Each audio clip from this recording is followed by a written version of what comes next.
प्रायोजक हैं cancer healer centre, new beginning. अब देखिए जगह जगह पर पोस्टर लगे हुए हैं कि नीतीश जी धृतराष्ट्र हैं।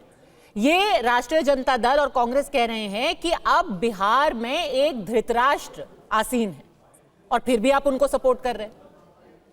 डॉक्टर साहब पद्मजा जी सबसे इंटरेस्टिंग बात है, हमें और नीतीश जी को दोनों को राष्ट्र की चिंता है। धृतराष्ट्र कौन है ये बताने की जरूरत तो है नहीं कि पहले पापा मुख्यमंत्री, फिर मम्मी मुख्यमंत्री, फिर बेटा उप मुख्यमंत्री, फिर दूसरा बेटा, फिर बेटी, फिर दूसरी बेटी, फिर तीसरी बेटी। बिहार को लालू के ललटेन और आलोक लूट ने जो लिस्ट जिस तरह से बिहार को बर्बाद किया है, पर वो तो राष्ट्र छोड़िए, आप राज्य भी नहीं चला पा रहे हैं।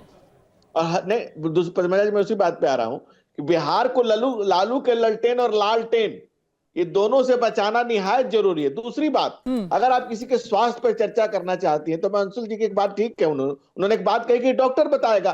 क्या किसी डॉक्टर ने उनके मेंटल फिटनेस को सवाल किया है?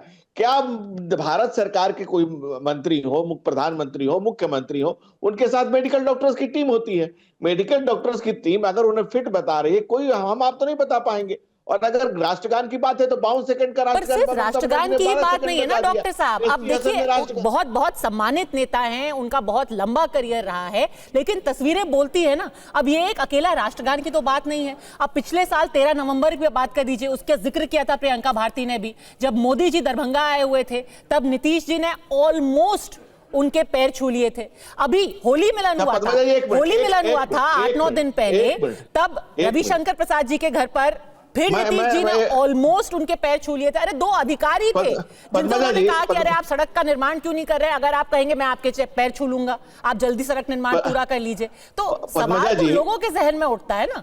अब डॉक्टर का सर्टिफिकेट भले से ही हो ना हो, लोग तो सवाल पूछेंगे। पद्मजा जी, मैं आप ही से एक सवाल पूछता हूं कि क्या किसी का पैर छूना कोई अपराध है? अरे जब प्रेम है तो उसमें माथा छुए या पैर, इससे फर्क क्या पड़ता है? सर 30 जनवरी को उन्होंने गांधी जी की श्रद्धांजलि सभा में ताली बजानी शुरू कर दी और बहुत आदरपूर्वक की सारी बातें कह रही हैं। नहीं, आप बताइए कि वैष्णव जन तो तेने कहिए जो पीर पराई जाने रे भजन पर कोई ताली बजाए, जिसमें कौन सी गलत बात है? दूसरी बात, मैं मूल विषय पर आता हूं। बिहार ने क्रांति का संदेश दिया। कैसे दिया? बुद्ध की करुणा से बिहार ने क्रांति का एक संदेश दिया, जिससे समाज का निर्माण हुआ, जिससे एक बहुत बड़ा बौद्ध धर्म दुनिया में हर जगह फैला।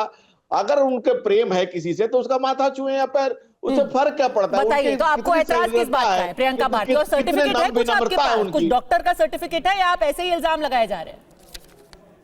अगर माथा छुए या पैर छुए वाली बात है तब तो नरेंद्र मोदी जी को भी हर बार जब बिहार आए तो नीतीश जी के पैरों में गिरवा दीजिए, पैर छुलवा दीजिए, कोई दिक्कत नहीं है उसमें, बात बराबर ही है। और रही बात कह रहे हैं कि बेदाग छवि है, ये छवि है, वो छवि है, सृजन घोटाला भूल गए क्या? या मुजफ्फरपुर बालिका गृह कांड भूल गए? कौन भूला है? मुजफ्फरपुर बालिका गृह कांड से बुरा कोई कांड पूरे देश ने, पूरी दुनिया ने देखा है क्या? बच्चियों के साथ क्या क्या हुआ, वही जिक्र में करी थी ना। 50 साल पुराने जाएंगे, 20 साल पुराने। अरे 20 साल से हम थे सत्ता में, या तेजस्वी यादव थे सत्ता में, या लालू यादव थे सत्ता में? आप थे ना।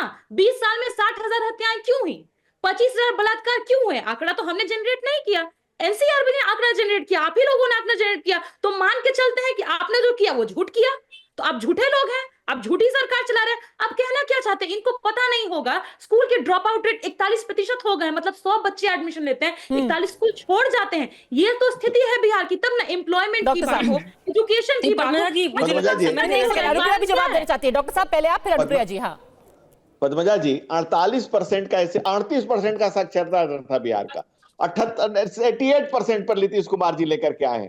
और ये झूठ की खेती करने वाले, एसपी पर गोली चली थी, डीएम की हत्या हुई थी, और आईएएस की वाइफ का बलात्कार हुआ था। दुनिया के इतिहास में पहली बार एक महिला हेमलता यादव पर 376 केस को सुप्रीम कोर्ट ने अप्रूव कर दिया था। ऐसे अपराधियों के घर, और ये घोटाले की बात कर रही है। कौन सा घोटाला नहीं हुआ था? जमीन घोटाला, अलकतरा घोटाला, स्लेट घोटाला, वर्दी घोटाला, वन घोटाला, जलचारा घोटाला, और ठीक है सर, इसीलिए तो जनता ने मौका दिया बार बार नीतीश जी को। पर बात अभी की हो रही है, या फिर अब बिहार की जनता मान ले कि आगे कुआं पीछे खाई। उनके पास जो दोनों चॉइसेस है, या तो नीतीश जी है या फिर जिसको आप जंगल राज कहते हैं। अनुप्रिया सबसे पहले मैं आपके पैनल में बैठे हर्षवर्धन त्रिपाठी जी को मैं पूछना चाहूंगी, क्या उन्होंने सर्टिफिकेट ले रखा है?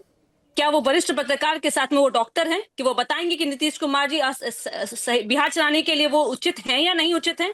क्या उनको यह नहीं दिखता कि नीतीश कुमार जी की योजनाएं हैं, जिस तरह से महिलाएं यहाँ आत्मनिर्भर हो रही हैं, जिस तरह से यहाँ युवाओं को रोजगार मिल रहा है, जिस तरह से बिहार अपने विकास की गाथा गिन रही है, और जिस तरह से आदरणीय प्रधानमंत्री मोदी जी ने नीतीश कुमार जी के कार्य प्रगति को बढ़ाने के लिए हमारे यहाँ स्पेशल पैकेज दिया है, क्या यह बिहार बढ़ता बिहार नहीं दिख रहा है? क्या नीतीश कुमार जी स्वस्थ नहीं है कि उनको 2024 में लोकसभा में जब क्वेश्चन मार्क था कि क्या जेडीयू को सीटें मिलेंगी, क्या जेडीयू अपना परफॉर्मेंस अच्छा दे पाएगा? यही नीतीश कुमार जी का शासन था कि जेडीयू ने आज अच्छी परफॉर्मेंस दी और एनडीए की सरकार यहाँ पे है। मात्र 1 वर्ष का डिफरेंस है नीतीश कुमार माननीय मुख्यमंत्री जी और प्रधानमंत्री जी की उम्र में। तो मैं पूछना चाहूंगी कि ठंड किया कि ठंड में किस समय नीतीश कुमार जी 45 दिन की पद यात्रा निकालते हैं और उस यात्रा के बाद उन्होंने देखा कि किन योजनाओं का धरातल पे कार्य नहीं उतरा है। उन योजनाओं को और मजबूत करने के लिए 65,000 करोड़ रुपए का पैकेज दिया जब हमारे यहाँ वित्तीय बात हो रही है। और आप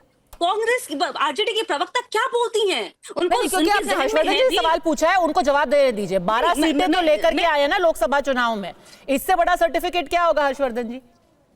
नहीं, भला है कि मैं डॉक्टर नहीं हूं, क्योंकि डॉक्टर होता तो शायद किसी नेता पर टिप्पणी करने का साहस मैं करता भी, लेकिन मैं हूं पत्रकार, तो सोशल डॉक्टर तो मान ही लीजिए।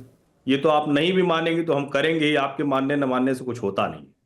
आपकी मजबूरी है, आप पार्टी की प्रवक्ता हैं, 12 सीटें जीते 40 की 40 जीत जाए, लेकिन जिस तरह का व्यवहार नीतीश कुमार का है उसमें नीतीश कुमार को स्वयं कुर्सी छोड़ देना चाहिए। नीतीश कुमार का बात कर रहे हैं कामों को लेकर, किन व्यवहार का बात आप कर रहे हैं? आप चिन्हित कीजिए, आप किन व्यवहारों की बात कर रहे हैं? प्रवक्ता महोदय 2 मिनट, अरे आपको मैंने 2 मिनट पूरा, नहीं, आप बताइए। ये गोलमोल जलेबी बना करके बिहार की जनता बहुत प्रबुद्ध है, वह जानती है कौन किस एजेंडे पे कार्य कर रहा है। बिहार की जनता बलगाने वाली नहीं है, क्योंकि बिहार की महिलाएं को पता है कि यहीं पे माननीय मुख्यमंत्री जी उनके आह्वान पे शराबबंदी की है, उन्हीं के आह्वान पे आज बिहार पहला राज्य है जहाँ पे। उनको जवाब देने दीजिए अनुप्रिया जी, आपने सबूत मांगे ना, कौन सी घटना की बात कर रहे हैं हर्षवर्धन जी? पद्मजा जी, मुझे तो बड़ा आश्चर्य हो रहा है। हमने कब कहा कि नीतीश कुमार ये काम नहीं कर रहे हैं? हमने कब कहा कि नीतीश कुमार के शासनकाल में महिलाओं को, बच्चियों को साइकिल से लेकर सब कुछ नहीं मिला? हमने कब कहा कि नीतीश कुमार के राज में पहले से बेहतर कुछ चीजें नहीं हुई? लेकिन हम वो सब बातें करने के लिए कोई अलग दिन चुनेंगे अनुप्रिया जी? आज नीतीश कुमार की जो दशा राष्ट्रगान के समय दिखी, आज नीतीश कुमार की जो दशा अलग अलग कार्यक्रमों में अपने सहयोगियों के साथ और प्रधानमंत्री के साथ दिखी, ये भाजपा की मजबूरी हो सकती है कि वो कहें कि नहीं ये तो बड़ा अच्छा है। मैं इसे बहुत खराब तरीके से देखता हूं। लोकतंत्र में ये जनता का अपमान है कि नेता को यही नहीं पता है कि वो क्या कर रहा है, और नीतीश कुमार करते रहे, उनकी वैल्यू आज भी आप कोट कीजिए, क्या कर रहे हैं नीतीश कुमार जी? जनता के लिए काम करना पाप है? जनता की चिंता करना अभी भी आपको नहीं समझ में आ रहा है? इतनी लंबी चर्चा के बाद फिर से मैं वही सारी घटनाएं दोहरा रहा है। आपके एजेंडे पे बिहार की जनता नहीं चलेगी। आपने शायद दृश्य में देखा कि बिहार में एक समय में तमंचे पे डिस्को होता था, एक समय में तमंचा चलता था। तो उसके लिए हम ये थोड़ी ना करेंगे, किसी मुख्यमंत्री को समझ में नहीं आता, आज हम उसकी प्रशंसा करेंगे। जब तमंचे पे डिस्को होता था उसकी हमने की प्रशंसा, समाप्त कर रही है। और हमारा एजेंडा कोई भी मुख्यमंत्री जिसको समझ नहीं आता है उसके खिलाफ एजेंडा हम चलाएंगे। को अनर्गल थेथोलॉजी से आप प्रूफ नहीं कीजिएगा, ये बातों को पॉइंट बाय आप इसको प्रूफ कीजिए। इसके अलावा कुछ आता नहीं है। कौन टीवी पर क्या कर रहा है वो तो दिख रहा है। वो शब्द जो आप इस्तेमाल कर रहे हो आपके ऊपर सीधे जाके चिपक रहा है। और मैं फिर कह रहा हूं, मुख्यमंत्री की स्थिति अगर यह है कि उसको दूसरे लोग समझा रहे हैं सार्वजनिक कार्यक्रम में, तो वैसे भी उसको मुख्यमंत्री रहने लायक नहीं। चलिए छोड़ दीजिए दशा दिशा। अगर मुख्यमंत्री की यह स्थिति है कि उसका अधिकारी उसको सार्वजनिक तौर पर बताएगा कैसे व्यवहार करना है, बस इसी बात पे उसको हट जाना चाहिए।